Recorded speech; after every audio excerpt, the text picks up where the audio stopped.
Good morning, everybody. We're going to wait a few minutes and allow everyone to come on in. It does take a minute for it to propagate through the system. So I'm so glad that you're all able to join us this morning. My name is Latasha Willis. I'm the Social Media Web Services Coordinator for Jackson Hinds Library System. And we'll be starting very shortly with our program. If you've been following us on Facebook and our other social media platforms, we are currently in the middle of the 2021 Summer Reading Program. And that is something that we've been very excited about for some time. The theme this year is Tails and Tales. So it's all about animals. We appreciate everyone who has registered online or through paper registration in our library branches in order to participate. We appreciate that you have been logging your reading, indicating how many minutes you read. And so far, we've surpassed 228,000 minutes read when we had a goal of 10,000. So we have been doing really great with that program. We also have more than 400 book reviews. So thank you so much for doing that for us as well. So it looks like people are starting to see us. That's wonderful. And if you have a question or a comment, I can definitely relay that to Corey while we're on here. And I'll be checking the chat as well. So, without further ado, we now have our wildlife expert, Corey Wright. Welcome, Corey. It's all yours. Thank you. How's everybody doing today? I hope you guys are doing well. Is my hair okay? Well, let me go and give you an overview about myself and what I do. I work for the Department of Wildlife and Fisheries and Parks at the Natural Science Museum. I'm a conservation educator or a wildlife educator. With my job, I deal with animals from all over the world to native animals, which is really fun. And I get to teach. And I get to meet a lot of cool people.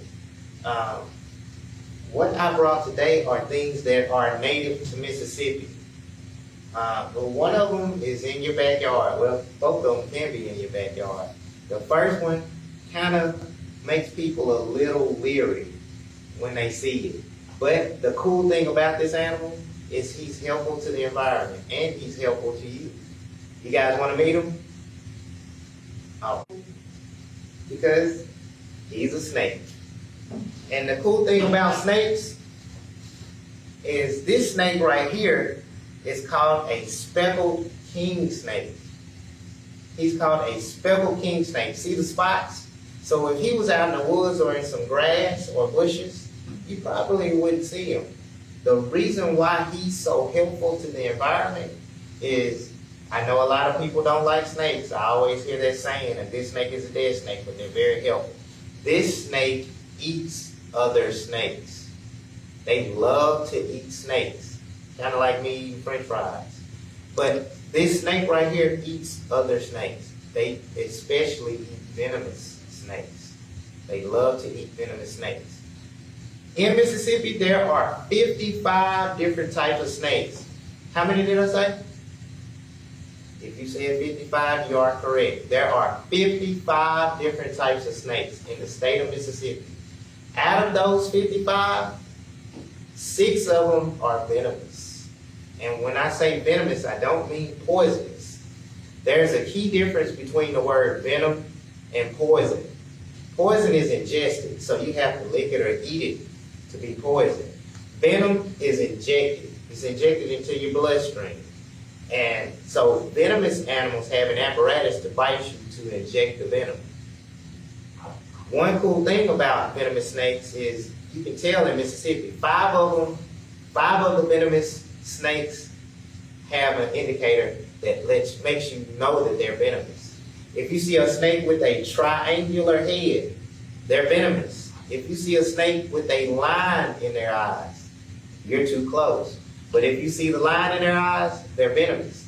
The 6th snake in the state of Mississippi that's venomous does not have a triangle head or a line in its eye. But the color pattern on that snake lets you know that they're venomous. If you see a snake with the colors red and yellow, red means stop, yellow means caution. in that order, when red touches yellow, it kills a fellow. That's called a coral snake, which lives Hattiesburg and south of Mississippi. And the cool thing about that snake is that snake burrows, and he's rear fanged. So he has to chew on you to inject venom. Another cool thing about venomous snakes, well, I'll name all the venomous snakes. We'll start with the 3 types of rattlesnakes. The 3 types are a canebrake, or also called a timber rattlesnake. There's the diamondback rattlesnake, and the pygmy rattlesnake is the smallest of the rattlesnakes in Mississippi. Now, the other venomous snakes are a copperhead and also a cottonmouth water moccasin. That's the entire name of that snake. And the final one is the one I just finished speaking about, the coral snake. One cool thing about snakes are reptiles. And the cool thing about reptiles is the word I just said, cool. They're cold-blooded, meaning they can't regulate their body heat or temperature. The scientific word for that is ectothermic. Ectothermic means they can't regulate their body heat or temperature. We're endothermic, or warm-blooded. We can keep the same heat. One more thing about snakes is, if you look, snakes don't have any arms and legs. They have scales called scutes that help them move along. And snakes are vertebrates. If you look right in front of me, snakes can have 200 to 400 ribs and vertebrae. They have a backbone, so snakes are vertebrates.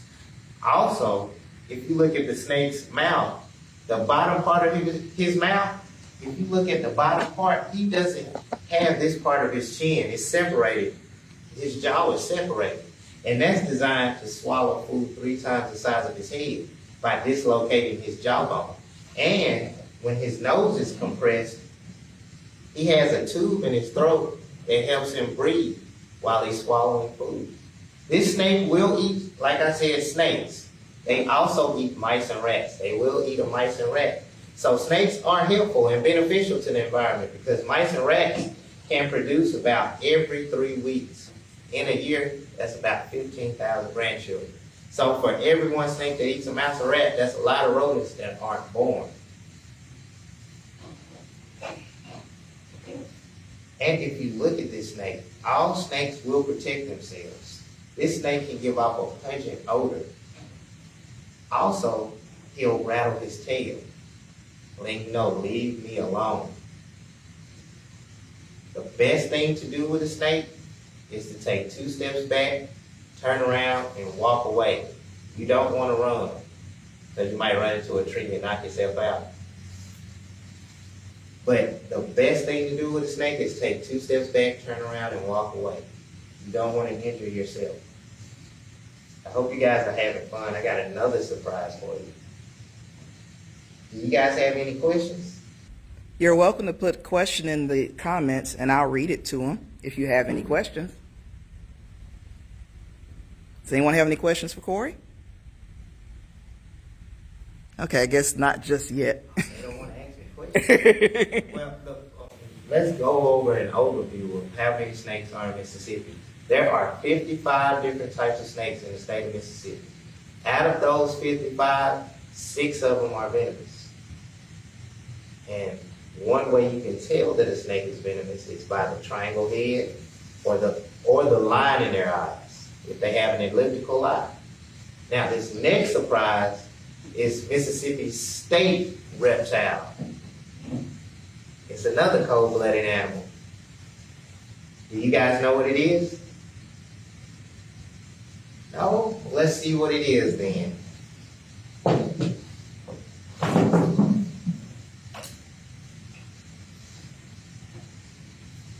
This little creature right here is a juvenile alligator. He's about almost 2 years old. Alligators grow a foot to 2 feet the first 6 years of their lives.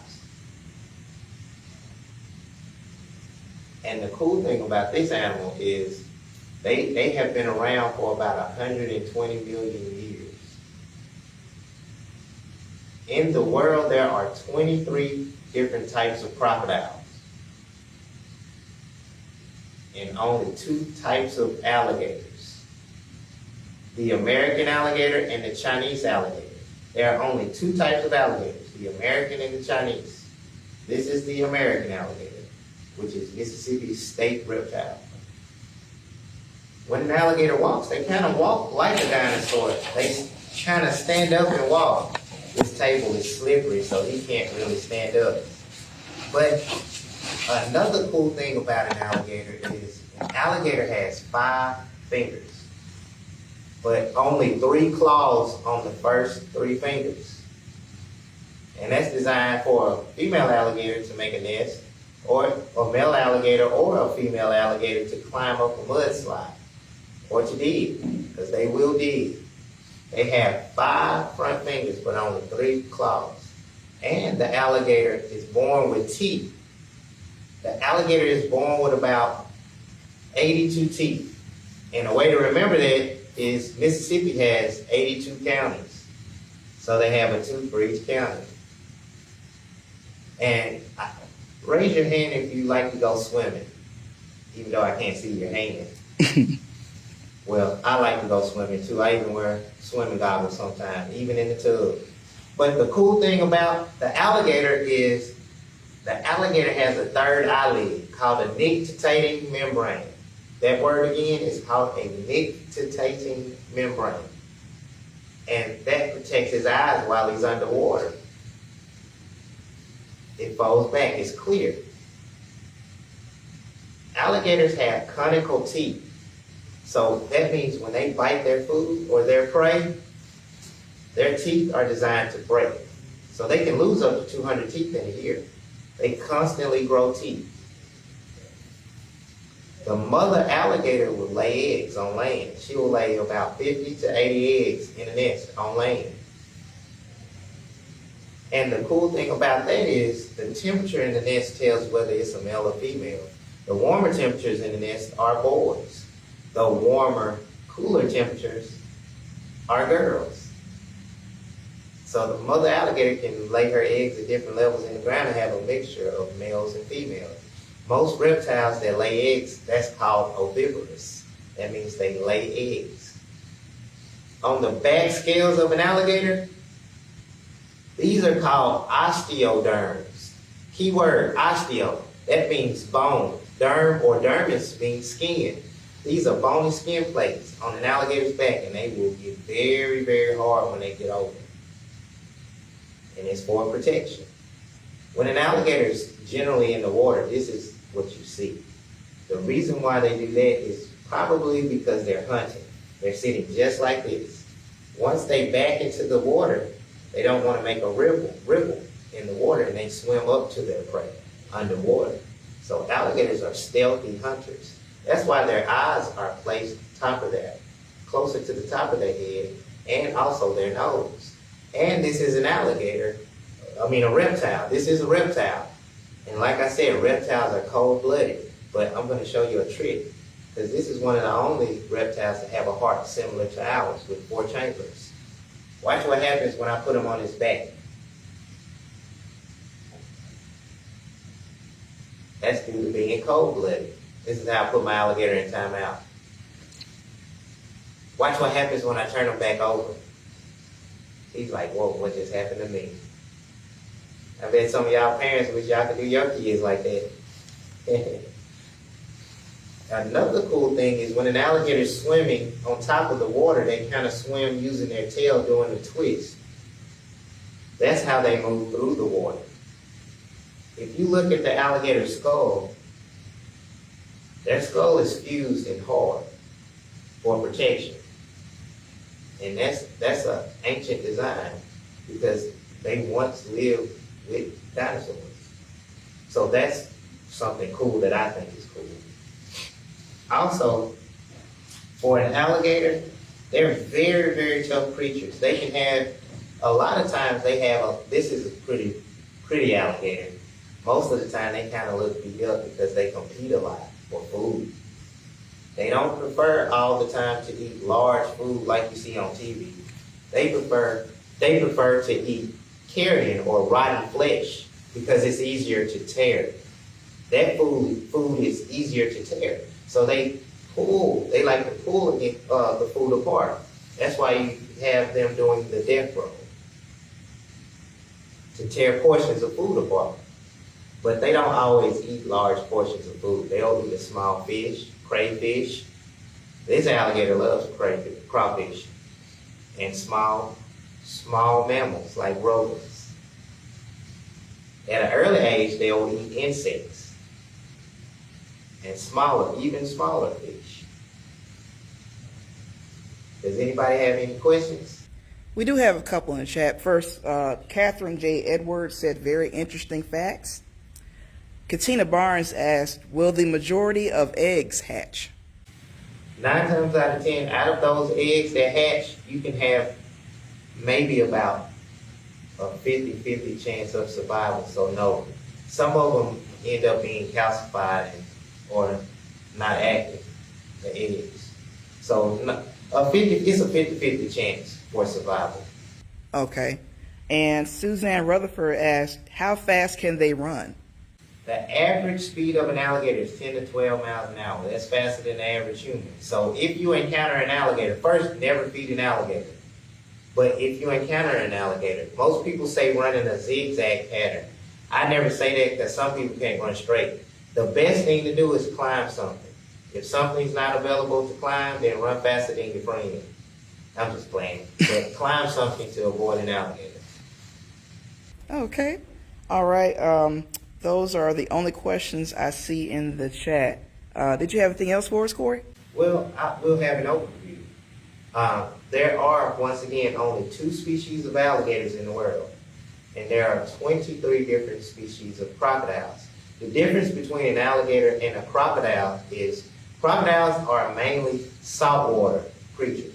They live mostly in saltwater. There are some freshwater species of crocodiles, but crocodiles are mainly saltwater.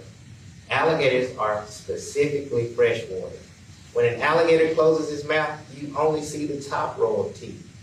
When a crocodile closes his mouth, you see the top and bottom row of teeth. Alligators generally have a rounded snout. Crocodiles have a long triangular snout. That's one key difference. Crocodiles are generally larger. Saltwater crocodiles are larger. The average length of an alligator is 10 to 14 feet. The average length of a crocodile is 10 to 20 feet. And a crocodile can weigh over 1,000 pounds. An alligator can weigh 500 to 800 pounds.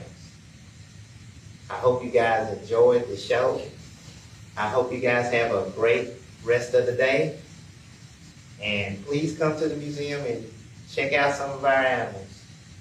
Awesome. Thank you so much, Corey, for this great presentation. Now, keep in mind with this program, if you are participating in our summer reading program, Katina says thank you, by the way. If you are participating in our summer reading program online using Beanstack, there is a virtual program badge. Catherine says great presentation. There's a virtual program badge that you can earn. You have to enter at least 2 activity codes to earn that badge. And the code for this program is museum. Museum. You see that? The code is museum. This will also be added to the event page as well. So we are so glad that Corey was able to spend some time with us this morning. And keep in mind that he will be back again. That'll be on Wednesday, July the 7th at 10 o'clock. That's Wednesday, July the 7th at 10 o'clock. So we're going to wrap it up for now. And we will also have this same video available on YouTube and IGTV later today. Thank you all for joining us, and you have a great day. Bye, everybody.